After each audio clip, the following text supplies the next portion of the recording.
term cancel culture has quickly become one of the most controversial ideas on social media. Cancel culture came into play around 2017 after the idea of canceling celebrities for problematic actions or statements became popular.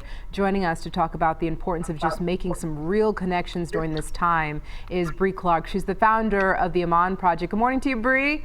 Morning. How are you? I'm good. I'm glad to have you. It's so funny that we're talking about this morning because just a day ago, Kelly Rowland, she had posted on Instagram something about cancel culture. I think we had that post there, but she said she's so grateful that she's never been canceled, right? And we honestly don't have the space nor authority to do so. So I'm glad we have you here because you're talking about the importance of making some good connections during this time. So can you kind of explain what that really means?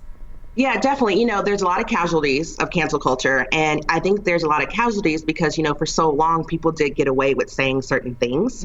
But that doesn't mean that we have to cancel people out completely because of what they said, because everyone has a past. Everyone has done something. Everyone has made mistakes. So it's so important that even though those words were said, those ideas were, spoken of, we need to make sure that we are holding the people accountable, but also just not completely canceling them out. And I feel like people have confused accountability with canceling. And there's two different things.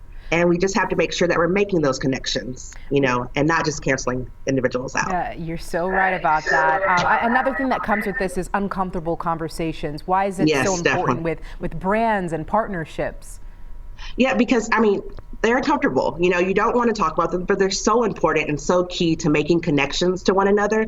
Because if we're not uncomfortable, then we're not going to make any movement. We're not going to make any advancement within our society, within our community, and we're not going to be able to hear what the other person has to say, even if what the other person is saying to us is uncomfortable. So that's why I'm all about uncomfortable conversations and all about connections during this time. Right, Bree, you're such a huge proponent of this, and sometimes it is hard to create that safe place.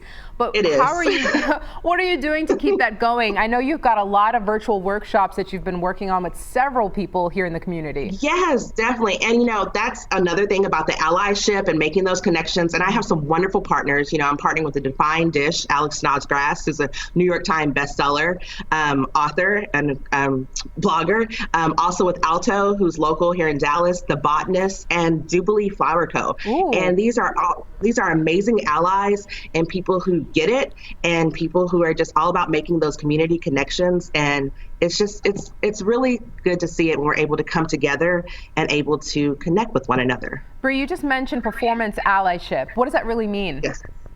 8 to 10 weeks, everyone had black boxes on their social media. Yep. Everyone was about amplifying black voices and about, events that were going to be a change. And it's really good to have an idea, but implementing those ideas is what's key. So we have to make sure that we're showing up, not just when it's on trend, not when it's just on social media, but showing up in person, holding each other accountable, and realizing that when you're being held accountable, it's not bullying. It's actually just like, hey, this is what I want. This is my voice. Hear me, understand me, listen, learn, unite. Ooh, I like that. Listen, learn, unite. Bree, how can people connect with you? Guy from Dallas Mavericks, Mark Cuban, Marshall. Okay, it came from somewhere.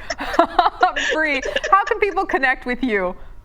TheAmanProject.com, and then we also on Instagram, The Aman Project, and Facebook. And come to our workshops and just connect and just, keep showing up for each other, leaning on one another, and we will get through this. It's going to take a little time, but we'll all get through it together. All right. See, I've been trying to come to one of your virtual workshops, but they're always filled up, so I'll get to the next one. I know they do. So Thank you so much for joining us this morning. All right. Have a good day. All right. You too. And we'll be right back after this break. Stick with us.